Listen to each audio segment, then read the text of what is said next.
আল্লাহর নবীর সাহাবীরা বলেন, ইয়া রাসূলুল্লাহ, কিয়ামতের ময়দানে মাহশারে আল্লাহ রাব্বুল আলামিনের আদালতে কেমনে করে সন্তানটা তার বাপ মাকে আল্লাহর আদালতে ভরা এই হাসরবাসীদের সামনে আসামির কাঠগড়ায় দাঁড় করাবেন?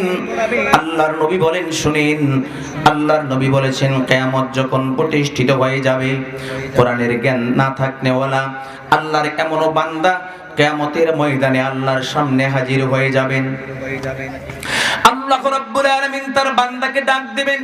বান্দাকে ডাক দিয়ে দেখবেন, বান্দার কোরআনুল কারীমের জ্ঞান না থাকার কারণে ঈমান পর্যন্ত নাই, নেক আমল তো অনেক দূরের কথা। আল্লাহ রাব্বুল আলামিন সঙ্গে সঙ্গে কিয়ামতের ময়দানে আল্লাহ পাক ওই বান্দাকে জাহান্নামের ফয়সালা দেবেন।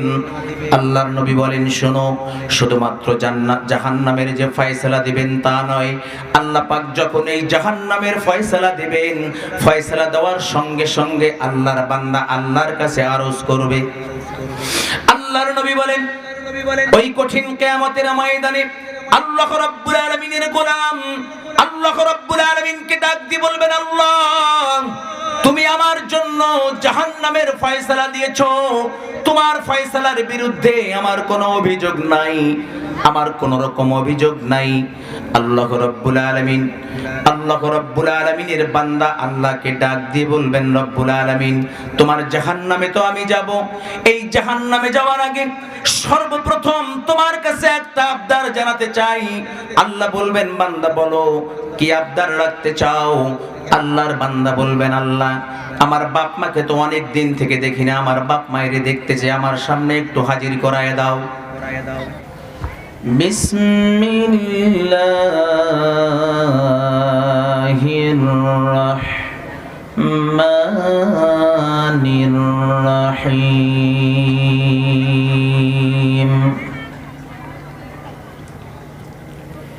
হুদাল লিল মুত্তাকিন।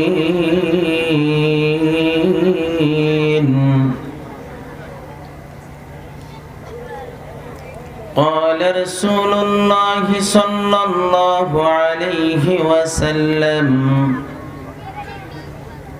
كن عالما أو متعلما أو مستمعا أو محبا. الآخر: إن الله وملائكته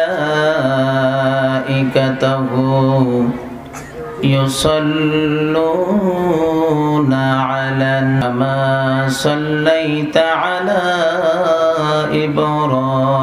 إبراهيم وعلى آل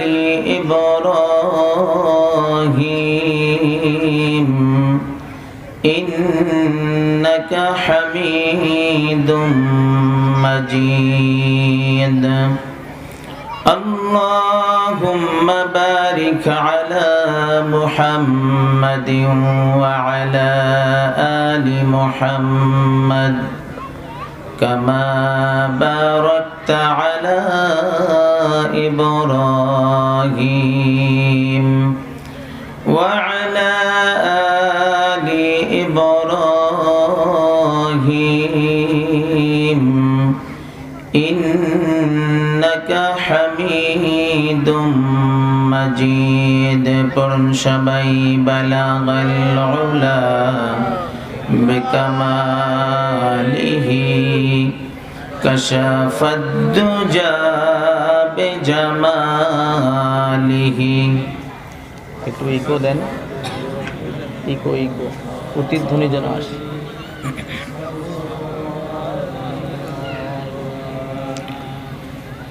यही हम सब मुसाफिर है, वही आखिर ठिकाना।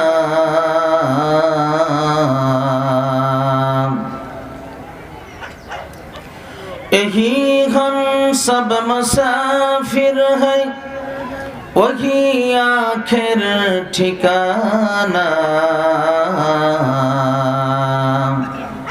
कोई आगे रवाना है, कोई पीछे रवाना बलगल उला बेकमालिही कशफद दुजा बेजमालिही हसनत जमीउ खिसालिही सल्लु বাড়াই দাও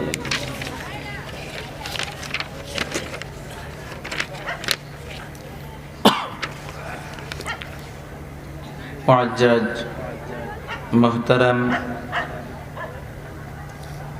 दारुल उलूम हाजी करम आলী इस्लामिया माद्रासार हाफिज छात्रদের दस्तारे फजिलत उपलक्षे आजकेर এই 11তম বার্ষিক ওয়াজ মাহফিলের সম্মানিত এবং শ্রদ্ধাভাজন সাহেবে সদর জনাব মোহাম্মদ রফিকুজ্জামান রফিক সিনিয়র সহসভাপতি কোনাবাড়ি থানা বিএনপি সেই সঙ্গে উপস্থিত রয়েছেন আজকের মাহফিলের সম্মানিত বিশেষ অতিথিবৃন্দ সহ আমন্ত্রিত অতিথিবৃন্দ আর উপস্থিত রয়েছেন আজকের এই ওয়াজ মাহফিল পরিচালনায় হযরতুল আল্লাম মুফতি শেখ বেলাল মাহমুদি সভাপতি বাংলাদেশ খেলাফত মজলিস কোনাবাড়ি থানা শাখা আর উপস্থিত রয়েছেন আজকের মাহফিলের সম্মানিত উলামায়ে কেরাম বিশেষ করে আমার পূর্বে যিনি আলোচনা পেশ করেছেন অত্র কোনাবাড়ির সম্মানিত আলেমে দ্বীন লাখো ছাত্রের ওস্তাজুল আসাতিজা হযরতুল আল্লাম আলহাজ হযরত মাওলানা সৈয়দ মোহাম্মদ শফিকুর রহমান সাহেব দামাত বরকাতুহুমুল আলিয়া ইমাম ও খতিব মসজিদুল কুবা ও সদরুল মুহতামিম অত্র মাদ্রাসা মঞ্চে উপবিষ্ট উলামায়ে কেরাম আমার সামনে বসা দিনদার ইমানদার মুসলমান ভাইয়েরা সেই সঙ্গে পর্দার অন্তরালের সতী সাধবী অবলা সরলা সর্বগুণে গুণান্বিতা আমার মা এবং বোনেরা সকলের প্রতি আবারও আমার সশ্রদ্ধ সালাম আসসালামু আলাইকুম ওয়া রাহমাতুল্লাহি ওয়া বারাকাতুহু। সর্বপ্রথম আমরা সেই মহান মুনিব আল্লাহ সুবহানাহু ওয়া তাআলার দরবারে শুকরগুজার হচ্ছি যে আল্লাহ রাব্বুল ইজ্জাত ওয়াল জালাল আজকে আপনাকে আমাকে বাংলাদেশ সহ তামাম পৃথিবীর সমস্ত প্রতিকূলতার পরিবেশকে উপেক্ষা করে দুনিয়াভি বিভিন্ন রকম ফিতনা ফাসাদ খুন রাহাজানি অশ্লীল কাজ থেকে হেফাজত রেখে আজকের এই ওয়াজ মাহফিল তথা বিশ্ব নবীর জবান নিঃসৃত বাণী জান্নাতের প্যান্ডেল এই জান্নাতের প্যান্ডেলে আসার বসার কিছু কথা বলবার এবং শুনবার মতো তৌফিক দান করলেন। সেজন্য আমরা সকলে সেই মহান মনিবের দরবারে জবানকে উজাড় করে দিয়ে শরীরের সমস্ত শক্তিগুলোকে কণ্ঠের মধ্যে নিয়ে এসে উচ্চ আওয়াজে পুরুষোচিত কণ্ঠে শুকরিয়া আদায় করছি। সকলে বলছি আলহামদুলিল্লাহ। সেই সঙ্গে সংক্ষিপ্ত দরুদ ও সালাম সেই মহান ব্যক্তিত্বের সমীপে যেই মহান ব্যক্তিত্বের মাধ্যমে মহান আল্লাহ তাবারক তাআলা তামাম পৃথিবীর অসংখ্য পথ ভোলা মানুষদেরকে সৎপথের সন্ধান দিয়েছিলেন। তিনি হচ্ছেন বিশ্ব মানবতার মুক্তির দিশারি রাসূল আকরাম নবী মুকাররম সৈয়দুল মুরসালিন জনাবি মুহাম্মদুর রাসূলুল্লাহ। সকলে বলি সাল্লাল্লাহু আলাইহি ওয়াসাল্লাম। সম্মানিত বন্ধুগণ, সন্ধ্যা থেকে শুরু করে গভীর রজনী পর্যন্ত আপনারা অসংখ্য উলামায়ে কেরামের পবিত্র জবান থেকে অনেক তত্ত্ব এবং তথ্যবহুল আলোচনা শুনে আসছিলেন। তেনাদেরই ধারাবাহিকতায় আমিও আপনাদের সামনে মহান মুনিব আল্লাহ সুবহানাহু ওয়া তাআলার পবিত্র কালামে পাক থেকে একখানা আয়াতের ছোট্ট একখানা টুকরা আপনাদের সামনে উপস্থাপন করেছি।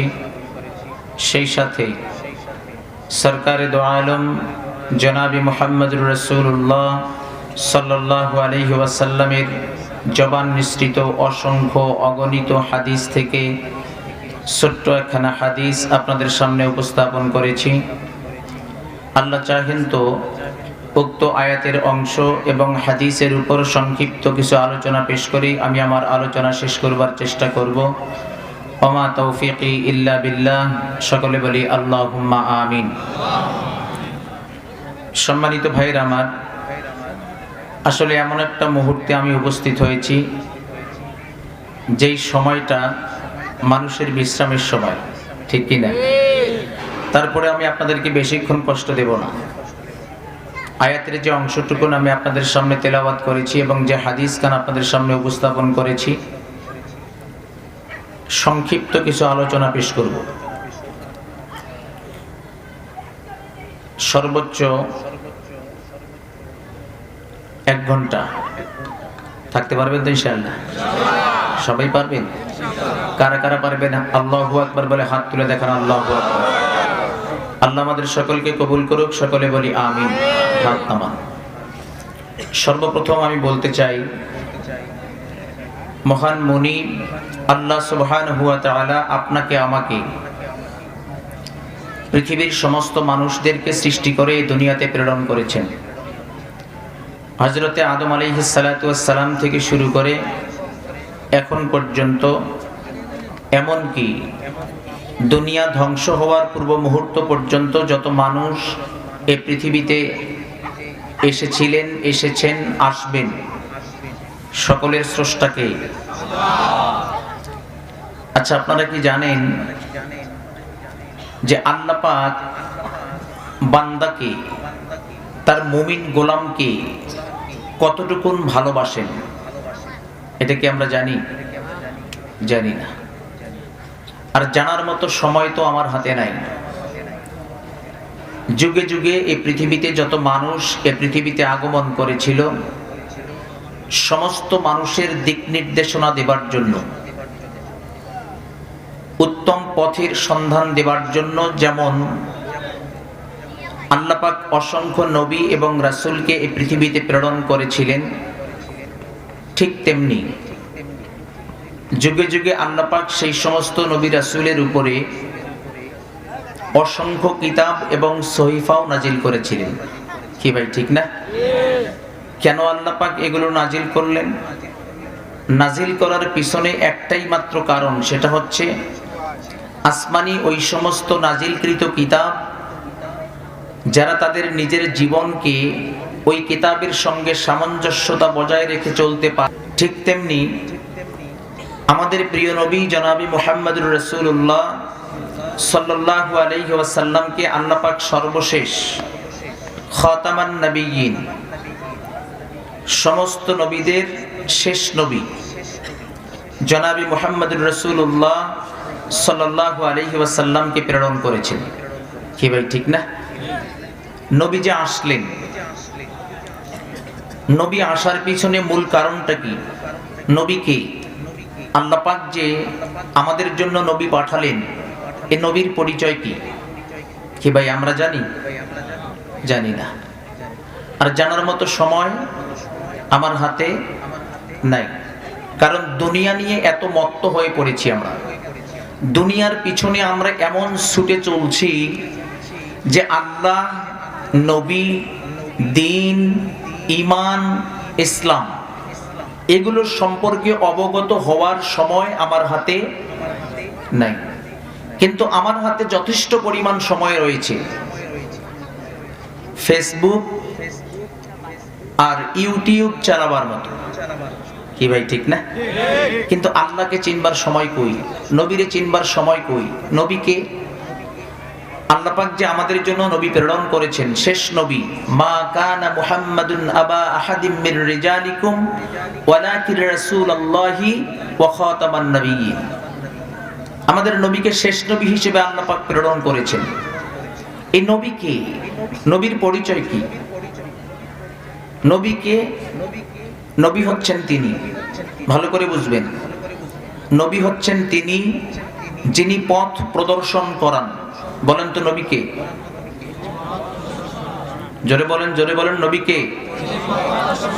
যিনি পথ দেখান। এটা সহজ হয়, ঠিক কিনা? যিনি পথ দেখান। কিসের? দুনিয়া না আখিরাতের? না ভাই, আমি আপনাদের সাথে একমত হইতে পারলাম না।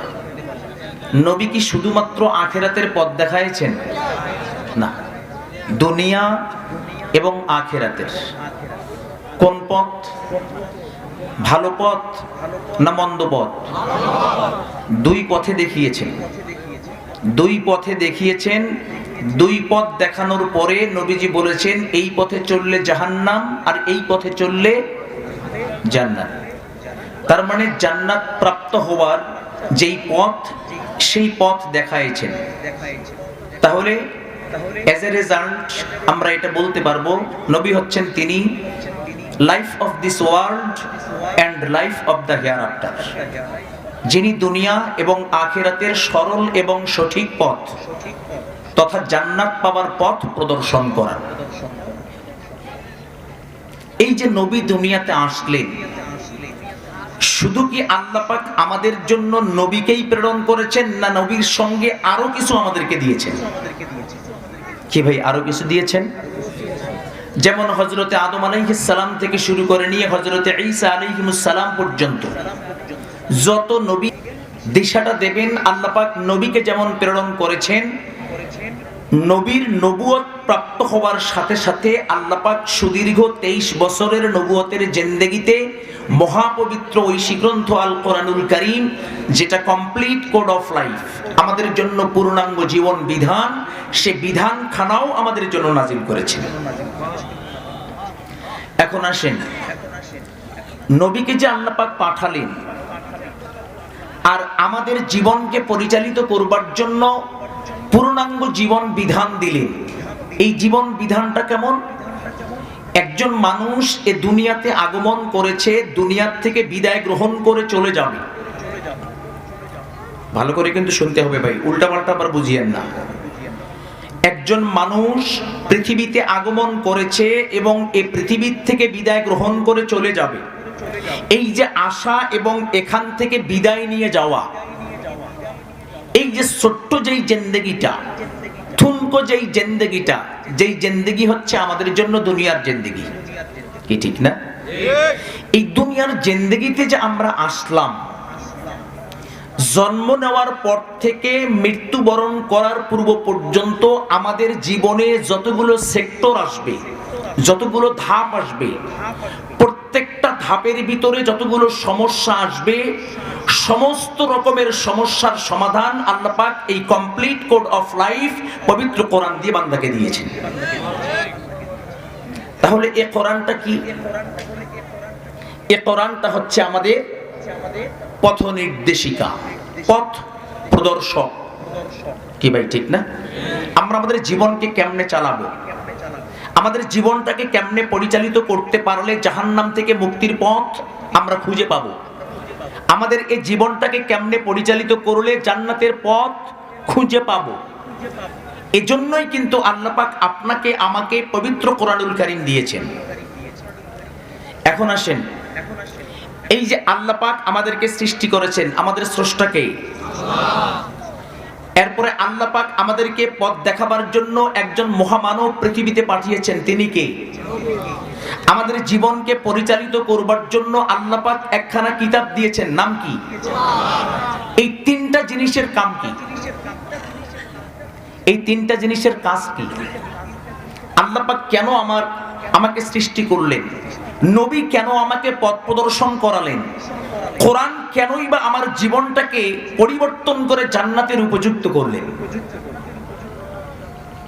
কি ভাই, জানতে হবে না? জানতে হবে তো, না জানলে আমি বুঝবো কেমনে? আল্লাহ পাক যে আমাদেরকে সৃষ্টি করে পৃথিবীতে পাঠিয়ে দিলেন, নবী যে আমাদেরকে পথ দেখালেন, এবং কোরআনুল কারীম যে আমাদেরকে আমাদের জীবনটাকে পরিবর্তন করলেন, জান্নাতের উপযুক্ত করলেন, এই সব মিলে আল্লাহ পাকের যেটা কৌশল সেটা হচ্ছে আল্লাহ পাক মুমিনদেরকে যে মাফ করে দিবেন, এই মাফ করার এক বিশাল আয়োজন করে দিয়েছেন। জোরে বলেন সুবহানাল্লাহ। আল্লাহ কেমনে তার বান্দাকে মাফ করবে? আল্লাহ কেমনে তার মুমিন গোলামদেরকে কোন আয়োজন দিয়ে আল্লাহ পাক বান্দাকে মাফ করবেন? আল্লাহর নবী তার উম্মতদেরকে জাহান্নামের আগুন থেকে বাঁচাবার জন্য কি আয়োজনটা করেছেন? কি করেন নাই? নবীজি আয়োজন করেন নাই? এই যে আজকে এই ওয়াজ মাহফিলে এসেছেন, যতক্ষণ পর্যন্ত আখেরি মুনাজাত না হবে ততক্ষণ পর্যন্ত এই বাউন্ডারি দেওয়া, পর্দা টানানো এই জায়গাটা কি একটা জান্নাতের টুকরা বলেছেন কে? নবী। অনেকে কিন্তু সীমারেখার বাইরে অবস্থান করে কোরআন শুনছেন, ঠিক কিনা? আচ্ছা, যারা বাইরে শুনতেছেন তেনারা কি জান্নাতের টুকরায় বসার যে মর্যাদা, এই মর্যাদা পাবেন? পাবেন না। অনেক মানুষ আছে, অনেকে মনে করতেছে যে হুজুর তো প্যান্ডেল থেকে আলোচনা করতেছে, আমরা তো বাড়ির থেকে স্পষ্ট শুনতে পাচ্ছি। আচ্ছা, এখানে থেকে যেই মর্যাদা লাভ করা যাবে বাড়ির থেকে শুয়ে শুনে বসে শুনে, সেই মর্যাদা কি লাভ করা যাবে? না।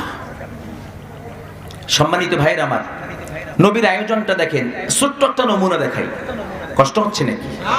নবীর আয়োজনটা কেমন? নবীজি তার উম্মতদেরকে জাহান্নাম থেকে মুক্তির জন্য আয়োজন করেছেন, শুধুমাত্র দুনিয়ায় নয়। নবীর আয়োজন এই দুনিয়াতেও থাকবে, নবীর আয়োজন ময়দানে মাহশারে আদালতে কিবরিয়ায়ও কাজ করবে। আল্লাহ পাক যে তার বান্দা এবং বান্দিকে মাফ করবেন, শুধুমাত্র দুনিয়াতে নয়, দুনিয়াতে মাফ করে দেওয়ার জন্য যোগ্যতা অর্জন করবার সুযোগ দেবেন। এমনকি কিয়ামতের ময়দানে পাহাড় পরিমাণ গুনাহ থাকার পরেও আল্লাহ পাকের আয়োজনে আল্লাহ পাক তার বান্দাকে মাফ করে দিয়ে জান্নাত দিবেন। শর্ত হলো একটা। শর্ত কয়টা? জোরে বলেন। ঈমান। নাম কি? ঈমান। যদি আপনার ঈমানকে আপনি মজবুত করতে পারেন, আর আপনি আপনার ঈমানকে নিয়ে যদি দুনিয়া থেকে বিদায় গ্রহণ করতে পারেন, ঈমানটা আপনার যেই কোয়ালিটির হোক না কেন, সর্বোচ্চ কোয়ালিটির হোক আর সর্বনিম্ন কোয়ালিটির হোক, ঈমানের কোয়ালিটির উপরে আল্লাহ পাক কিয়ামতের ময়দানে প্রত্যেকটা মুমিনকে মাফ করে দেওয়ার জন্য ভিন্ন ভিন্ন আয়োজন করে মুমিনদেরকে জাহান্নাম থেকে মুক্তি দিয়ে জান্নাত দিয়ে দিবেন। আমি পরে আসতেছি। এই যে কিয়ামতের ময়দানে যে আল্লাহ পাক ঈমানের স্তর মুআফিক আল্লাহ যে মাফ করবেন, এটা আমি এখন আলোচনা করতেছি না, আগে দুনিয়ার আলোচনাটা করে নিই। সময় তো অত্যন্ত কম, বেশি বিস্তারিতভাবে আলোচনা করা আমার পক্ষে আজকে সম্ভব হবে না, শুধুমাত্র টাচ দিয়ে যাব। এই যে নবীজির যে আয়োজন, নবীজির আয়োজনটা কিসের মাধ্যমে? আগে আল্লাহর আয়োজনের দিকে। এই ফরজিয়াতগুলো আদায়ের মাধ্যমে আল্লাহ পাক মুমিনদেরকে জান্নাতের উপযুক্ত বানাবেন। আচ্ছা ভাই, আল্লাহ পাক যে আয়োজনগুলো করেছেন, এই আয়োজনের ভিতরে আজকে যে আমরা জান্নাতের টুকরায় বসেছি, এই জান্নাতের টুকরায় বসবার ব্যাপারে আল্লাহ পাকের কোনো আয়োজন আছে? বলেন তো আছে? এখন যে আমরা বসছি, বাইরে যারা আছেন তাদের কথা বাদ দেন, আমরা যারা প্যান্ডেলের ভিতরে আছি, আমাদের জন্য কি আল্লাহ পাক এই মজলিসে বসার ব্যাপারে কোনো আয়োজন করেছেন? জানি না। কোরআনকে জিজ্ঞেস করেন, কোরআন কি জবাব দিতে পারবে? হ্যাঁ, পারবে। আল্লাহ রাব্বুল আলামিন বলেন, وَإِذَا قُرِئَ الْقُرْآنُ فَاسْتَمِعُوا لَهُ وَأَنصِتُوا لَعَلَّكُمْ تُرْحَمُونَ। এটা আয়োজন কার? জোরে বলেন। আল্লাহর আয়োজন।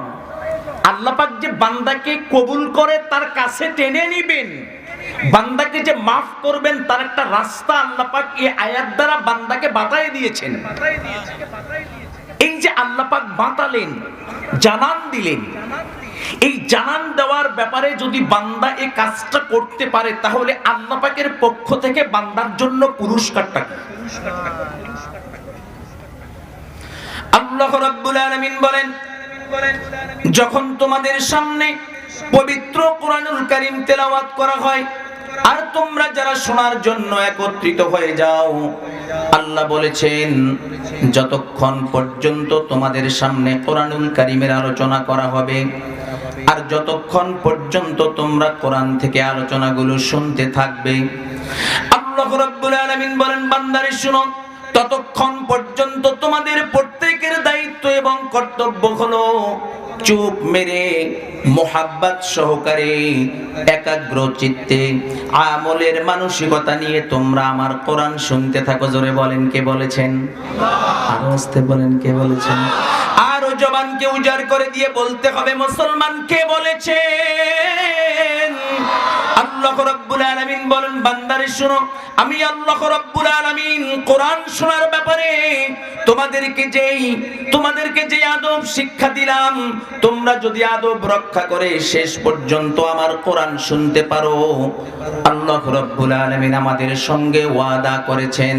আল্লাহ বলেন বান্দা আমি আল্লাহ রাব্বুল আলামিন ওয়াদা করলাম যতক্ষণ পর্যন্ত তোমরা আদব রক্ষা করে আমার কোরআন শুনতে থাকবে ততক্ষণ পর্যন্ত আমার প্রত্যেকটা রহমত সাত আকাশ ফেড়ে ফেড়ে প্রত্যেকটা বান্দা এবং বান্দির উপরে আমি আল্লাহ নাজিল করতেই থাকবো। তাহলে এই যে আল্লাহ পাক আয়োজনটা করেছেন, বলেন তো এই আয়োজনটা কি মুমিনদেরকে মাফ করে দেওয়ার জন্য নাকি জাহান্নামে নিক্ষেপ করার জন্য? এগুলো আমরা জানি না, কারণ না জানার পিছনে একটা কারণ আছে। কারণটা কি? কারণটা হচ্ছে আমরা কোরআনের শিক্ষায় নিজেকে শিক্ষিত করতে পারিনি। আমরা আমাদের কপাল পুড়াইছি। আমরা তো আমাদের কপাল পুড়ায় ফেলছি, উপরন্ত আমাদের কলিজার টুকরা সন্তানদের কপাল পুড়াবার জন্য ওর আনুষ্ঠানিকতা আমরা শুরু করে দিয়েছি। নিজে কোরআন পড়লাম না, সন্তানকেও কোরআন পড়াবার সুযোগ দিলাম না। তাহলে জানবো কেমনে? জানার তো কোনো উপায় নাই ভাই। জানতে হলে কোরআন পড়তে হবে, আর কোরআন পড়তে হলে কোরআনের কারখানা মাদ্রাসায় পড়তে হবে। জোরে বলেন ঠিক কিনা? যদি না পড়েন দুনিয়াতে কপাল পুড়ালেন, কিয়ামতেও আপনার জন্য জাহান্নামের আগুন রেডি। আপনি নিজে কোরআন পড়েন নাই, আপনার সন্তানকেও কোরআন শিক্ষা দেন নাই, এই সন্তান আপনাকে দুনিয়াতে লাঞ্ছনার শিকার করাবে, দুনিয়াতে অপমানিত করবে, জবান থেকে অকথ্য ভাষায় সন্তান হয়ে বাপকে মাকে গাল দেবে। জোরে বলেন ঠিক কিনা? এমনও সন্তান এ পৃথিবীতে আছে কোরআন না শেখার কারণে এই সন্তান হয়ে বাপকে আর মাকে গলা ধাক্কা দিয়ে বাড়ির থেকে বের করে দিয়েছে। এমন সন্তান এ দুনিয়াতে আছে নাকি নাই? আছে অনেক। এমনও বিশাল বড় বড় অট্টালিকার মালিক আছে, কোরআন শিক্ষার অভাব থাকার কারণে এই সন্তানরা যখন প্রতিষ্ঠিত হয়ে যায়, বাপকে আর মাকে, বুড়াকে আর বুড়িকে আর সহ্য হয় না, বোঝা মনে হয়, তারা তখন বৃদ্ধাশ্রমে বাপকে আর মাকে রেখে আসে। একটা আলেম দেখান, একটা আলেম দেখাতে পারবেন না আপনারা সেই আলেম ইলম অর্জন করার পরে সন্তান হয়ে বাপকে মাকে অকথ্য ভাষায় গাল দিয়েছে, চোখ তুলে তাকিয়েছে আর বৃদ্ধাশ্রমে রেখেছে। যদি দেখাতে পারেন, জীবনে কোনোদিন এই ময়দানে আমি আর আসবো না, কথা বলবো না। কারণ কোরআনের জ্ঞান তার ভিতরে ঢুকেছে। কোরআনের মর্যাদার কারণে এই সন্তানটা কোরআনুল কারীমের ভিতরে কি নির্দেশনা দিয়েছেন, বাপ মায়ের সঙ্গে কেমন আচরণ করতে হবে, মুরব্বীদের সঙ্গে কোন ভাষায় কথা বলতে হবে, আর ছোটদের সঙ্গে মহব্বত করে যে কথা বলতে হবে, সবকিছু কোরআন কিন্তু আপনাকে আমাকে শিখাইছে। কি ভাই শেখান নাই? শিখাইছেন। সুতরাং এখনো সময় আছে। যদি চান এ দুনিয়াতে ইজ্জত পেতে, যদি চান আখিরাতে ময়দানে মাহশারে এই হাসরবাসীদের সামনে লাঞ্ছিত আর অপমানিত না হতে, তাহলে আল্লাহ আল্লাহর নবী বলেছেন, শুনেন আল্লাহর নবী কি বলেছেন, সন্তান যদি কোরআনের শিক্ষায় শিক্ষিত হতে না পারে, কোরআনুল কারীমের জ্ঞান যদি অর্জন করতে না পারে, তাহলে দুনিয়ার জিন্দেগিতে এমনও সন্তান রয়েছে বাপ মায়ের সঙ্গে খারাপ আচরণ করেছে, কিন্তু বাপ মা সহ্য করে চলছে। বাপ মা কাউকে বলতে পারে না, কারণ হলো বাপ মা তো প্রেস্টিজ কনসার্ন হয়ে গিয়েছে। কেমনে করে অন্যকে বলবে নিজের কলিজার টুকরা সন্তানের কথা? এই জন্য কিন্তু বাপ মা বলতে পারে না। দুনিয়ার জিন্দেগিতে জ্বলে পুড়ে ছাই হয়ে যায়, অন্তরটা পুড়তে পুড়তে আঙ্গার হয়ে যায়। জোরে বলেন ঠিক কিনা? এই সন্তান শুধুমাত্র দুনিয়াতে আপনাকে কষ্ট দিবে তা নয়, আল্লাহর নবী বলেছেন এই সন্তানটা কিয়ামতের ময়দানে আল্লাহর আদালতে আসামির কাঠগড়ায় বাপ মাকে দাঁড় করাবেন। আল্লাহর নবীর সাহাবীরা বলেন, ইয়া রাসূলুল্লাহ, কিয়ামতের ময়দানে, ময়দানে মাহশারে আল্লাহ রাব্বুল আলামিনের আদালতে কেমনে করে সন্তানটা তার বাপ মাকে আল্লাহর আদালতে ভরা এই হাসরবাসীদের সামনে আসামির কাঠগড়ায় দাঁড় করাবেন। আল্লাহর নবী বলেন, শুনেন আল্লাহর নবী বলেছেন, কিয়ামত যখন প্রতিষ্ঠিত হয়ে যাবে, কোরআনের জ্ঞান না থাকনেওয়ালা আল্লাহর এমনও বান্দা কিয়ামতের ময়দানে আল্লাহর সামনে হাজির হয়ে যাবেন। আল্লাহ রাব্বুল আলামিন তার বান্দাকে ডাক দিবেন, বান্দাকে ডাক দিয়ে দেখবেন বান্দার কোরআনুল কারীমের জ্ঞান না থাকার কারণে ঈমান পর্যন্ত নাই, নেক আমল তো অনেক দূরের কথা। আল্লাহ রাব্বুল আলামিন সঙ্গে সঙ্গে কিয়ামতের ময়দানে আল্লাহ পাক ওই বান্দাকে জাহান্নামের ফয়সালা দেবেন। আল্লাহর নবী বলেন, শোনো, শুধুমাত্র জান্নাত জাহান্নামের যে ফয়সালা দিবেন তা নয়, আল্লাহ পাক যখন এই জাহান্নামের ফয়সালা দিবেন, ফয়সালা দেওয়ার সঙ্গে সঙ্গে আল্লাহর বান্দা আল্লাহর কাছে আরজ করবে। আল্লাহর নবী বলেন, ওই কঠিন কিয়ামতের ময়দানে আল্লাহ রাব্বুল আলামিনের গোলাম আল্লাহ রাব্বুল আলামিনকে ডাক দিয়ে বলবেন, আল্লাহ তুমি আমার জন্য জাহান্নামের ফয়সালা দিয়েছো, তোমার ফয়সালার বিরুদ্ধে আমার কোনো অভিযোগ নাই, আমার কোনো রকম অভিযোগ নাই। আল্লাহ রাব্বুল আলামিন আল্লাহর বান্দা আল্লাহকে ডাক দিয়ে বলবেন, রব্বুল আলামিন তোমার জাহান্নামে তো আমি যাব, এই জাহান্নামে যাওয়ার আগে সর্বপ্রথম তোমার কাছে একটা আবদার জানাতে চাই। আল্লাহ বলবেন, বান্দা বলো কি আবদার রাখতে চাও? আল্লাহর বান্দা বলবেন, আল্লাহ আমার বাপ মাকে তো অনেক দিন থেকে দেখি না, আমার বাপ মায়ের দেখতে চাই, আমার সামনে একটু হাজির করায় দাও। আল্লাহর নবী বলেন, ওই কঠিন কিয়ামতের ময়দানে আল্লাহ রাব্বুল আলামিন সঙ্গে সঙ্গে আল্লাহর ফেরেশতাকে অর্ডার করবেন, বলবেন, এই ফেরেশতা আমার এই বান্দার বাপ মা হাসরের ময়দানে কোন জায়গায় অবস্থান করতেছে, জলদি করে নিয়ে আয়। আল্লাহর নবী বলেন, ফেরেশতারা তালাশ করে খুঁজে নিয়ে আল্লাহর সামনে হাজির করাবেন। আল্লাহ রাব্বুল আলামিন তার বান্দাকে বলবেন, বান্দা তুই তো চাইছিলা তোর বাপ মাকে তোর সামনে হাজির করাতে, আমি তো হাজির করায় দিয়েছি, এখন কি বলতেছিস বল।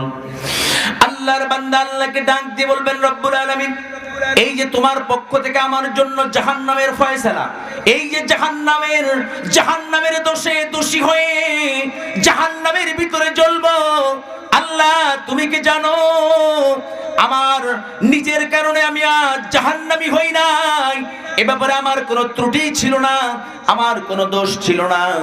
আল্লাহ রাব্বুল আলামিন বলবেন, ও বান্দা কি বলতে চাও ভালো করে বলো। কিয়ামতের ময়দানে আল্লাহর বান্দা আল্লাহকে ডাক দিয়ে বলবেন, আল্লাহ আজকে জাহান্নামী হইছে আমার কারণে আমি হই নাই। আল্লাহ রাব্বুল আলামিন বলবেন, তাহলে বান্দা কার কারণে হইলি? আল্লাহর বান্দা বলবেন, আল্লাহ ওই যে আমার বাপ, ওই যে আমার মা দাঁড়িয়ে আছে, আমার জাহান্নামের জন্য এরা দুইজনে দায়ী, এদের কারণে আজকে জাহান্নামের ফয়সালা আমার ব্যাপারে হয়েছে। আল্লাহ বলবেন, বান্দা কেমনে করে তোমার বাপ মা দায়ী হয়ে গেল? আল্লাহর নবী বলেন, ওই কঠিন কিয়ামতের ময়দানে আল্লাহ রাব্বুল আলামিনের বান্দা আল্লাহকে ডাক দিয়ে বলবেন, রব্বুল আলামিন আমার বাপ মার কলিজার ভিতরে দুনিয়াভি লোভ এত ভাবে বাসা বেঁধেছিল, দুনিয়ার সম্পদের লোভে পড়ে মোহে পড়ে দুনিয়ার জাগতিক সমস্ত রকমের ডক্টরেট ডিগ্রি আমার মাধ্যমে অর্জন করাইছিল। আমার বাপ মা দুনিয়ার জিন্দেগিতে অঢেল সম্পদের মালিক হবার জন্য দুনিয়াবি শিক্ষা দিয়েছিল। রব্বুল আলামিন আমার বাবা আমার মা একবারও আমার জন্য কোরআনুল কারীমের শিক্ষার কোনো ব্যবস্থাপনা করে নাই। কোরআনুল কারীম না শেখার কারণে আজকে আমি আল্লাহ রাব্বুল আলামিনকে চিনতে পাই নাই। কোরআনুল কারীম না শেখার কারণে আমি আমার নবীকে চিনতে পারি নাই। কোরআনুল কারীম না শেখার কারণে, কোরআনুল কারীম না পড়ার কারণে আজকে আমি দিন কি জিনিস, ঈমান কি জিনিস আমি আজ বুঝতে পারি নাই। যেই কারণে কোরআন না শেখার কারণে দুনিয়ার পাগল হয়ে দুনিয়াতে চলাফেরা করেছিলাম। দুনিয়া থেকে বিদায় নিয়ে আল্লাহ তোমার কিয়ামতের ময়দানে হাজির হয়ে গিয়েছি। ও রব্বুল আলামিন আমার কোনো দোষ নাই। যদি আমার বাপ মা আমারে কোরআন শিখাইতো তোমার সঙ্গে আমার বন্ধুত্ব তৈরি হয়ে যেত। আল্লাহর বান্দা বলবেন কিয়ামতের ময়দানে আল্লাহ যদি আমার বাপ মা আমাকে কোরআন শিখাইতো তোমার হাবিবের সঙ্গে আমার বন্ধুত্ব হয়ে যেত। কোরআন না শেখার কারণে তোমার সঙ্গে আমার সম্পর্ক তৈরি হয় নাই। কোরআন না শেখার কারণে তোমার হাবিবের সঙ্গে আমার সম্পর্ক তৈরি হয় নাই, যে কারণে আজকে জাহান্নামী হয়েছি। আল্লাহ বলবেন বান্দারে যা হবার তো হয়ে গেছে, এখন তুই জাহান্নামে চলে যা।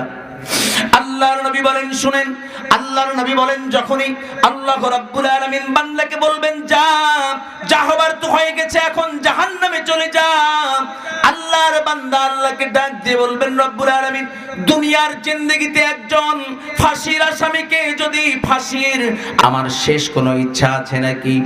আল্লাহ রাব্বুল আলামিন বান্দাকে ডাক দিয়ে বলবেন বান্দারে বল কি বলতে চাস, তোর শেষ ইচ্ছাটা কি আমারে বল। আল্লাহর বান্দা সঙ্গে সঙ্গে আল্লাহকে ডাক দিয়ে বলবেন রব্বুল আলামিন আমার একটাই মাত্র চাওয়া, একটাই মাত্র শেষ ইচ্ছা, সেটা হলো আমি তোমার জাহান্নামে যাব। যেই দরওয়াজা দিয়ে আমি জাহান্নামে ঢুকবো, যেই দরওয়াজা দিয়ে জাহান্নামে ঢুকবো ওই দরওয়াজাটার সামনে আমার বাপকে আর আমার মাকে একটু শোয়া দাও। আল্লাহ বলবেন বান্দা কেন শোয়া দেব বলো? আল্লাহর বান্দা বলবেন আল্লাহ যেই বাপ মায়ের কারণে কোরআন শিখতে পারি নাই, যেই বাপ মায়ের কারণে আজ জাহান্নামী হয়ে গেছি, এমন বাপ মা দুনিয়াতে আমাকে সৎ শিক্ষা দেয় নাই, এমন বাপ মাকে তো ছাড় দিলে চলবে না। আল্লাহর বান্দা আল্লাহকে ডাক দিয়ে বলবেন ও আল্লাহ আমার বাপ মারে আমার জাহান্নামের দরওয়াজার সামনে শোয়া দাও, শোয়া দাও। এরপরে আমি বান্দা যখন জাহান্নামে যাব, জাহান্নামে ঢোকার সময় আমার একটা পা রাখবো আমার বাবার কলিজায়, আর একটা পা রাখবো আমার মায়ের কলিজায়। আল্লাহর বান্দা ডাক দিয়ে বলবেন রব্বুল আলামিন তাদের বুকের উপরে পা রেখে তারপর জাহান্নামে যাব। এখন চিন্তা করে দেখেন, যেই সন্তানকে কোরআনের শিক্ষা দিতে পারেন নাই, দুনিয়াতেও সেই সন্তানের দ্বারা শুধুমাত্র কষ্ট আর কষ্ট পাবেন, নয়তোবা দুনিয়ায় শুধু পেয়ে যাবেন। আর যেই সন্তানকে কোরআনুল কারীমের শিক্ষা দিলেন না, এই সন্তানটা আপনাকে কিয়ামতের ময়দানে আদালতে কিবরিয়ায় আল্লাহর সামনে ওই বিশাল হাসরের ময়দানে সমস্ত মানুষদের সামনে আপনাকে অপমান অপদস্থ লাঞ্ছিত করে তারপর আল্লাহর ওই বান্দা জাহান্নামের ভিতরে ঢুকবে। সম্মানিত ভাইরা আমার, তাহলে এই সন্তানকে কোরআনের শিক্ষা দিতে হবে নাকি হবে না? আমি যে কথা বলতেছিলাম, আল্লাহ পাকের আয়োজন, এই মজলিসটি আল্লাহ পাক আয়োজন করেছেন কেন? যে মুমিনদেরকে কেমনে করে জান্নাতের উপযুক্ত বানান যায়। জোরে বলেন ঠিক কিনা? সম্মানিত ভাইরা আমার, আমরা কোরআনুল কারীম থেকে জানতে পারলাম এই যে মজলিস কেন, এই আয়োজন কেন আল্লাহ রাব্বুল আলামিন এই আয়োজনের ব্যাপারটা মুমিনদের মগজের ভিতরে ল্যান্ডিং করাইছেন। আল্লাহ পাক কোরআন দিয়ে বান্দাকে বললেন, অপরদিকে আল্লাহর রাসূল সাল্লাল্লাহু আলাইহি ওয়াসাল্লাম তিনিও তার উম্মতদেরকে মর্যাদা বাড়াবার জন্য, জাহান্নাম থেকে মুক্তির জন্য, জান্নাত প্রাপ্তির জন্য আজকের এই মজলিসে বসার ব্যাপারে বিশাল এক আয়োজন করেছেন। জোরে বলেন সুবহানাল্লাহ। সম্মানিত ভাইরা আমার, আল্লাহর নবী বলেন আমি বিশ্ব নবী জনাবে মুহাম্মদুর রাসূলুল্লাহ সাল্লাল্লাহু আলাইহি ওয়াসাল্লাম আমার উম্মতদের জন্য মজলিসে বসার ব্যাপারে আদনা একটা সুন্নতের বন্দোবস্ত করেছি। এই সুন্নত মুআফিক আমার কোন উম্মত যদি কোরআনের মজলিসে বসে, আল্লাহর নবী বলেন শোনো, আল্লাহর নবী বলেছেন, আল্লাহ বলেছেন শোনো, কোরআনের মজলিসে যখন আমার উম্মতেরা বসবে, এই কোরআনের মজলিসে বসার পর সুন্নত তরিকা হলো সামনে পিছনে ডাইনে বামে কোনো জায়গা ফাঁকা না রেখে জমিয়ে জমিয়ে আমার উম্মতেরা বসবে। এটা হলো সুন্নত তরিকা। এই সুন্নত তরিকা, এই সুন্নতের যে আয়োজন নবীজি আমাদের জন্য করেছেন, আচ্ছা ভাই বলুন তো, এই আয়োজনটা কি আমাদের অপকারের জন্য করেছেন নাকি উপকারের জন্য করেছেন? উপকারের জন্য করেছেন। কি উপকার? এক, ভালো করে জানবেন সুন্নত তরিকাটা কি। আমি আপনাদেরকে বলবো না, সময় আর বেশিক্ষণ দেব না ইনশাআল্লাহ। আমি আপনাদেরকে বলবো না আপনারা সুন্নত তরিকা মুআফিক বসেন, চাইলে বসতে পারেন, একটা আদনা সুন্নত আদায় করতে পারেন, আর এর পুরস্কার আপনারা লাভ করতে পারেন, আর না চাইলে নাই, সেটা আপনাদের এখতিয়ার। উপকারটা কি, পুরস্কারটা কি? নাম্বার 1, এই যে মজলিসে জান্নাতের টুকরায় বসেছেন, এই জান্নাতের টুকরায় বসে যতবার আপনি স্থান পরিবর্তন করবেন, আপনার বসার প্রত্যেকটা জায়গা আদালতে কিবরিয়ায়, আল্লাহর আদালতে আপনার আমার জন্য জান্নাতে যাওয়ার ব্যাপারে সুপারিশ করবে। জোরে বলেন সুবহানাল্লাহ। 2 নাম্বার পুরস্কার কি? সম্মানিত ভাইরা রে আমার, আদনা একটা সুন্নত যদি আল্লাহর কোন বান্দা কিংবা বান্দি যদি তার নিজের জীবনে প্রতিষ্ঠিত করতে পারে, আল্লাহর নবী কি বলেছেন? قال رسول الله صلى الله عليه وسلم من أحب سنتي فقد أحبني ومن أحبني كان معي في الجنة। আল্লাহর নবী বলেছেন শুনো, একটা আদনা সুন্নত যদি কেউ আদায় করে, নবী বলছেন আমার আদনা একটা সুন্নত আদায় যে ব্যক্তি করলো, আমার আদনা একটা সুন্নতকে যে ভালোবাসলো, আল্লাহর নবী বলেন সে যেন আমি নবী মুহাম্মদ সাল্লাল্লাহু আলাইহি ওয়াসাল্লামকেই ভালোবাসলো। জোরে বলেন সুবহানাল্লাহ। আল্লাহর নবী পরবর্তী অংশে জানিয়ে দিচ্ছেন শুধুমাত্র আমাকে ভালোবাসলো তা নয়, আল্লাহর নবী বলেছেন এই যে আমার একটা সুন্নতের মাধ্যমে আমার ভালোবাসা অর্জন করতে পারলো, ফাকাদ আহাব্বানি কানা মাই ফিল জান্নাহ। আল্লাহর নবী বলেছেন ওয়ামান আহাব্বানি কানা মাই ফিল জান্নাহ। আল্লাহর নবী বলেছেন আদনা একটা সুন্নতের মহব্বতের মাধ্যমে যারা আমি নবী মুহাম্মদ সাল্লাল্লাহু আলাইহি ওয়াসাল্লামকে ভালোবাসতে পারলো, কানা মাই ফিল জান্নাহ। আল্লাহর নবী এরকম দুটো আঙ্গুল সোজা করে জানিয়ে দিয়েছেন আমার ওই উম্মত আর আমি নবী মুহাম্মদ সাল্লাল্লাহু আলাইহি ওয়াসাল্লাম জান্নাতের ভিতরে এরকম পাশাপাশি অবস্থান করব। কি পুরস্কার! মাফ করে দেওয়ার জন্য, জান্নাতের উপযুক্ত বানাবার জন্য, জাহান্নাম থেকে পরিত্রাণ পাবার জন্য আল্লাহ এবং তার রাসূলের আয়োজনগুলো কি চিন্তা করেছেন? আমরা চিন্তা করি নাই।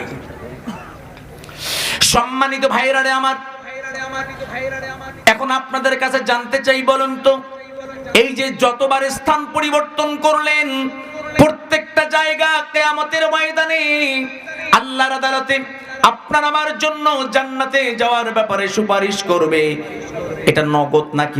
আল্লাহর নবীর সাহাবীরা নবীজিকে জিজ্ঞেস করলেন ইয়া রাসূলুল্লাহি,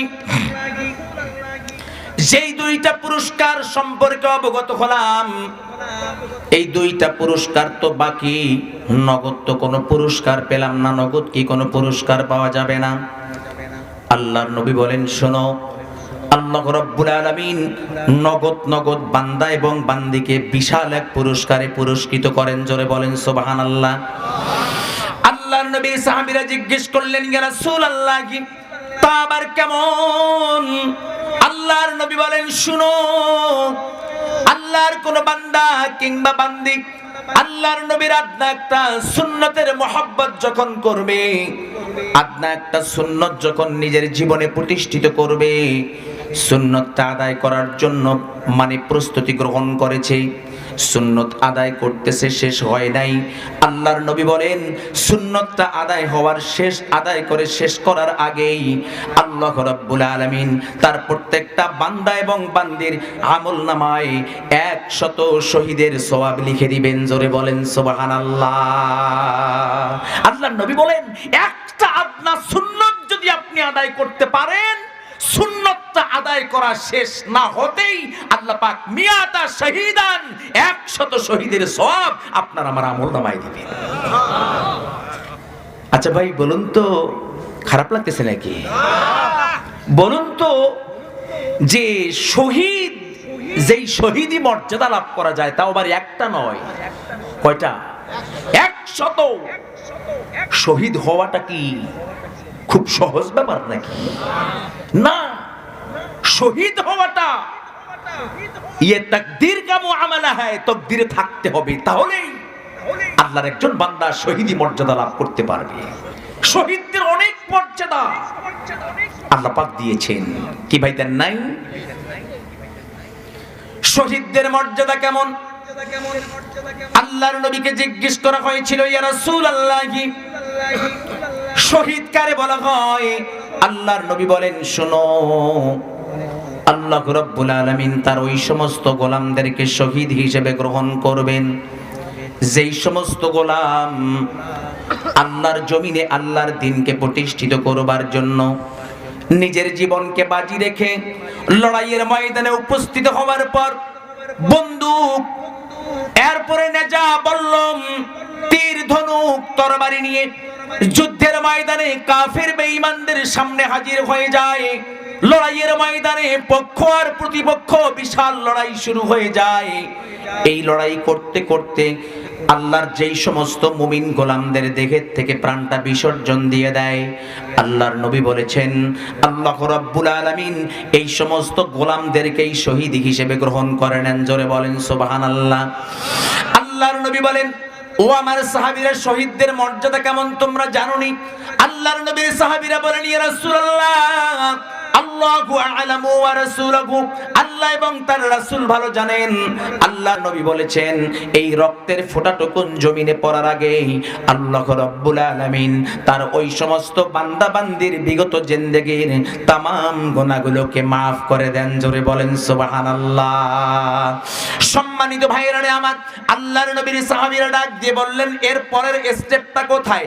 আল্লাহর নবী বলেন, শুনো, কিয়ামতের ময়দানে দ্বিতীয় স্টেপ আল্লাহ পাক যে শহীদদের মর্যাদা দিয়েছেন, কেমনে দিয়েছেন শুনে নাও। কিয়ামতের দিন ময়দানে মাহশারে ওই আদালতে কিবরিয়ায় আল্লাহ রাব্বুল আলামিন শহীদদেরকে আহ্বান করবেন। শহীদদেরকে আহ্বান করার পর আল্লাহ রাব্বুল আলামিন শহীদদেরকে ডাক দিয়ে বলবেন, ও আমার শহীদ গোলাম, আজকের এই কঠিন কিয়ামতের ময়দানে দুনিয়ার থেকে তোমরা শাহাদাতের মর্যাদা লাভ করে আমার সামনে হাজিরা দিয়েছো। আল্লাহর নবী বলেন, আল্লাহ পাক বলবেন, ও আমার শহীদ গোলাম, যাও, আজকের এই কঠিন কিয়ামতের ময়দানে আমি আল্লাহ রাব্বুল আলামিন তোমাদের কোনো হিসাব গ্রহণ করব না, বরং বিনা হিসাবে তোমরা আমার জান্নাতের মেহমান হয়ে যাও। জোরে বলেন সুবহানাল্লাহ। আল্লাহর নবী বলেন, 3 নাম্বার মর্যাদা কি দেবেন? আল্লাহর নবী বলেছেন, শুনো, আল্লাহ রাব্বুল আলামিন শুধুমাত্র শহীদদেরকে বিনা হিসাবে জান্নাত দিবেন তা নয়।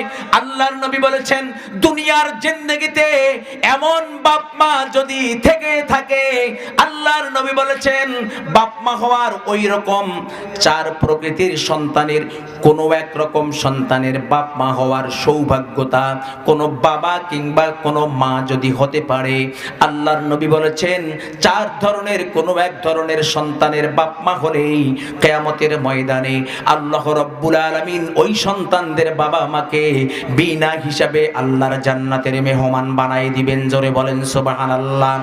আল্লাহর নবীর সাহাবীরা জিজ্ঞেস করলেন, ইয়া রাসূলুল্লাহ এই 4 প্রকৃতির সন্তান কেমন সন্তান?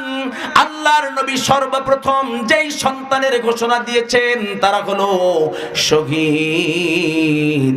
আল্লাহর নবী বলেন, শহীদদের বাপ মায়ের কোনো হিসাব কিয়ামতের ময়দানে আল্লাহ রাব্বুল আলামিন গ্রহণ করবেন না, বরং শহীদদের বাপ মাকে ডেকে নিয়ে আল্লাহ রাব্বুল আলামিন বিনা হিসাবে জান্নাতের মেহমান বানাই দিবেন। জোরে বলেন সুবহানাল্লাহ। সুবহানাল্লাহ। এরপরে আল্লাহর নবী বলেন, শোনো, 2 নাম্বার ওই সন্তানের বাবা কিংবা মা হওয়ার যোগ্যতা তুমি যদি দুনিয়াতে অর্জন করতে পারো রে আমার গোলাম, আল্লাহর নবী বলেছেন ওই সন্তানের বাপ মা হওয়ার সৌভাগ্যতা তোমার নসিবে যদি জুটে যায়, তাহলে কিয়ামতের ময়দানে তোমাকেও আল্লাহ রাব্বুল আলামিন বিনা হিসেবে তার জান্নাতের মেহমান বানাবেন। আল্লাহর নবী বলেন ওই সন্তান, যেই সন্তানকে বাপ মা দুনিয়াতে কোরআনের হাফেজ বানাতে পারেছে, হক্কানি আলেম বানাতে পেরেছে, যদি হাফেজে কোরআন বানাইতে পারেন সন্তানদেরকে, সন্তান হাফেজে কোরআন হওয়ার পর ওই সন্তানের বাবা মা হওয়ার কারণে আল্লাহর নবী বলেছেন কিয়ামতের ময়দানে হাফেজে কোরআনদের বাবা মাকে আল্লাহ পাক ডাক দিয়ে বলবেন, ও আমার গোলাম, যত রকমের গুনাহ তোমরা করে থাকো না কেন, সন্তানকে হাফেজে কোরআন বানাইছো, এই কারণে আমি আল্লাহ রাব্বুল আলামিন আজ তোমাদের কোনো হিসাব নেব না, আমি আল্লাহ রাব্বুল আলামিন বিনা হিসাবে তোমাদেরকে জান্নাতের মেহমান বানাই দেব। জোরে বলেন সুবহানাল্লাহ। সম্মানিত ভাইরা আমার, 3 নম্বরে আল্লাহর নবী ঘোষণা করলেন ওই সন্তানের বাপ কিংবা মা হওয়ার সৌভাগ্যতা তুমি যদি অর্জন করতে পারো রে আল্লাহর গোলাম, আল্লাহর নবী বলেছেন কোন সন্তানকে দুনিয়াতে জন্ম দিয়েছো, এই সন্তানটা সাবালেগ হওয়ার আগে নাবালেগ অবস্থায় দুনিয়ার জীবন থেকে মৃত্যুবরণ করে এ দুনিয়ার থেকে পরকালীন জগতে পাড়ি জমিয়েছে, তার মানে নাবালেগ সন্তান থাকা অবস্থায় মৃত্যুবরণ করেছে। এরকম মৃত্যুবরণকারী নাবালেগ সন্তানদের পিতা এবং মাতা হওয়ার সৌভাগ্যতা যারা অর্জন করতে পারবে, আল্লাহর নবী বলেছেন কিয়ামতের ময়দানে মৃত্যুবরণকারী ওই নাবালেগ সন্তানের বাপ মায়ের কোনো হিসাব আল্লাহ রাব্বুল আলামিন গ্রহণ করবেন না, বরং আল্লাহ রাব্বুল আলামিন তাদেরকে বিনা হিসাবে আল্লাহর জান্নাতের মেহমান বানাই দিবেন। জোরে বলেন সুবহানাল্লাহ। আল্লাহর নবী বলেন 4 নম্বর ওই সন্তানের বাপ মা যদি হওয়ার সৌভাগ্যতা তুমি অর্জন করতে পারো, আল্লাহর নবী বলেছেন শুনেন, আল্লাহর নবী বলেছেন ওই সন্তানের বাবা কিংবা মা হওয়ার যোগ্যতা তুমি যদি অর্জন করতে পারো, কোন সন্তান? আল্লাহর নবী বলেছেন প্রতিবন্ধী সন্তান, পাগল সন্তানের বাপ মা যদি হইতে পারো, আল্লাহর নবী বলেছেন প্রতিবন্ধী সন্তান বা পাগল সন্তানের বাপ মা হওয়ার কারণে আল্লাহ রাব্বুল আলামিন ওই বাপ মায়ের কোনো হিসাব গ্রহণ করবেন না, বরং বিনা হিসাবে আল্লাহ রাব্বুল আলামিন ওই প্রতিবন্ধী কিংবা পাগল সন্তানের বাপ মাকে আল্লাহর জান্নাতের পুরস্কারে পুরস্কৃত করবেন। জোরে বলেন সুবহানাল্লাহ। ভাই এখন আমি আপনাদেরকে একটা প্রশ্ন করতে চাই, কষ্ট হচ্ছে নাকি ভাই? একটা প্রশ্ন করতে চাই। কি প্রশ্ন? 4 ধরনের সন্তানের বাপ মায়ের কোনো হিসাব আল্লাহ পাক কিয়ামতে নেবেন না। 1 নাম্বার কে? শহীদ। 2 নাম্বার হাফেজে কোরআন। 3 নাম্বার মৃত্যুবরণ করা নাবালেগ সন্তান। 4 নাম্বার প্রতিবন্ধী বা পাগল। আচ্ছা বলুন তো, এই যে শহীদি মর্যাদার কারণে বাপ মাকে মাফ করা হবে, এটা সহজ না কঠিন? প্রতিবন্ধী সন্তানের বাপ মা হওয়া সবার ভাগ্যে জুটবে না জুটবে না? এরপরে নাবালেগ সন্তান জন্ম নিয়ে নাবালেগ অবস্থায় মৃত্যুবরণ, সবার কি সন্তান মারা যাবে? তাহলে এটা কঠিন না সহজ? তাহলে 3টা কঠিন, আর একটা বাকি থাকলো কি? হাফেজে কোরআন। এটা সহজ না কঠিন? যে কেউ চাইলেই সন্তানকে হাফেজে কোরআন বানাতে পারবে। এই যে আজকে কয়জন না ভাই? 5 জন হাফেজে কোরআনের দস্তারে ফজিলত করা হলো। এদের বাপ মা যে কত বড় সৌভাগ্যবান। আচ্ছা ভাই, আমরা কি পারি না যে আমাদের সন্তানদেরকে সর্বপ্রথম কোরআনের শিক্ষাটা দেই? আমি কিন্তু আপনাদেরকে নিষেধ করছি না, দুনিয়াবি শিক্ষা দেবেন না এটা কিন্তু বলতেছি না।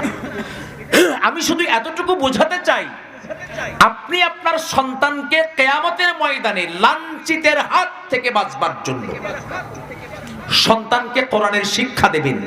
দেওয়ার পর দুনিয়ার যত রকমের ডিগ্রি আছে, ডক্টরেট ডিগ্রি আপনি অর্জন করান, ডাক্তার বানান, ইঞ্জিনিয়ার বানান, দার্শনিক বানান, বৈজ্ঞানিক বানান, চিকিৎসা বিজ্ঞান শিক্ষা দেন, কোনো আপত্তি নেই। এতে উপকার কি জানেন? কি বলবো নাকি? এতে উপকারটা কি? আপনি আগে যে আপনার সন্তানকে কোরআনের শিক্ষা দেবেন, এতে উপকারটা কি? ছোট্ট একটা ঘটনা বলি। আপনাদের কারো কি পান্তা ভাত খাওয়ার অভ্যাস আছে? কার আছে হাত তোলেন তো। আমার কিন্তু আছে। ওরে বাপরে, সবার তো আছে আলহামদুলিল্লাহ, হাত আমার। আচ্ছা ভাই, আপনার বিবি যেই সময় পান্তা ভাত খাওয়ার সময়, অর্থাৎ গরমকালে, কি ঠিক না? গরমে পান্তা ভাতে খুব মজা, আমি মাঝে মাঝে শখ করে খাই। আপনার বিবি একদিন গরমের সময় আপনাকে পান্তা ভাত সকালবেলা দিয়েছে, আপনি কিন্তু বলেন নাই, হঠাৎ করে সকালে একদিন হাজির পান্তা ভাত। তো পান্তা দেখে তো আপনি খুশি হয়েছেন মনে মনে। পান্তা ভাত দিয়েছে, একটা শুকনা মরিচ পুড়ে আপনার ওই পান্তা ভাতের সঙ্গে দিয়েছে, তারপরে এক কোয়া লবণ দিয়েছে, একটা পেঁয়াজ কেটে দিয়েছে। কি মজার খাওয়া! দিয়ে বিবি আবার রান্নাঘরে চলে গেছে, গিয়ে একটা বাটি নিয়ে হাজির। সামনে যখন দিয়েছে তো বেচারা, আপনি দেখতেছেন যে এই জায়গায় তো শুটকি ভর্তা। এখন বলেন তো, এই পান্তা ভাত খাওয়ার মজাটা শুটকি ভর্তা দেখার কারণে মজাটা বাড়বে না কমবে? আরে শুধু বাড়বে না, এত খুশি হবেন, মনে মনে বলবেন আল্লাহ আমার স্ত্রীকে হায়াতে তৈয়বা দান করো, ইত্যাদি ইত্যাদি। জোরে বলেন ঠিক কি না? এত খুশি হবেন। এখন আপনার স্ত্রী সকালবেলা আপনাকে পান্তা ভাত আর শুটকি ভর্তা খাওয়াইছে, কিন্তু ওই দিন আপনার দুইটা দাওয়াত, দুপুরে একটা, রাতে একটা। এই দুইটা যে দাওয়াত আছে, দুইজনে বিশাল বড় লোক। দুপুরবেলা খাইতে গেছেন, দাওয়াত খাইতে গিয়ে দেখেন সে অনেক রকম আইটেম, কোরমা পোলাও, আপনি খুব মজা করে খেয়েছেন। ওখান থেকে খেয়ে রেস্ট নিয়ে আবার রাতে আরেকজনের বাড়িতে গিয়েছেন, সেখানে দেখেন যে দুপুরের চেয়ে আরো আইটেম বেশি। আপনি ওখানেও আপনার ইচ্ছা মতো খেয়েছেন। এখন দুই বেলা, সকালে একদিকে সকালে খাইছেন পান্তা ভাত, আর পান্তা ভাত খাইলে কিন্তু ঘুমের ভাবটা একটু বেশি হয়, কি ঠিক না?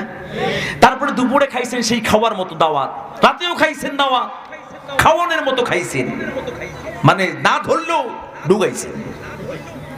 এখন আপনার ভিতরে একটা অনীহার ভাব এসে গেছে, ঘুমের একটা ভাব, তন্দ্রার ভাব এসেছে। আপনি শুধু মনে মনে বলতেছেন কতক্ষণে বাড়ি যাব। বাড়িতে দ্রুত গতিতে যাইয়া স্ত্রীকে বলতেছেন, বিবি আজকে আমার শরীরটা বেশ ভালো লাগতেছে না, এখনো শুইতে হবে।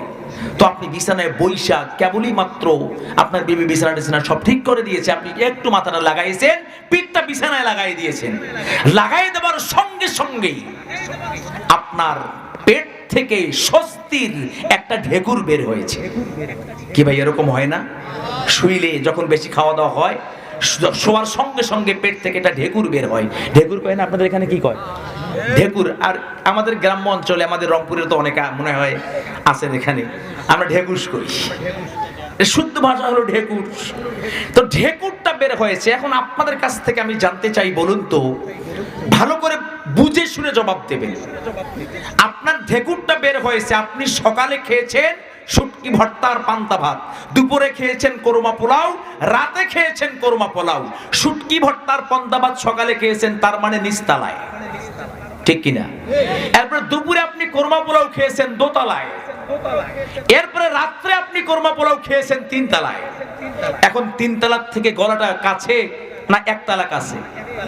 তিনতলাটা কাছে। এখন আপনার যেই ঢেকুরটা বের হলো, এই ঢেকুরের ভিতরে গন্ধটা পাবেন কিসের? শুটকি ভর্তা। কেন? আর এটা তো নিচতলায়, শুটকি ভর্তার আবার গন্ধ পাইলেন?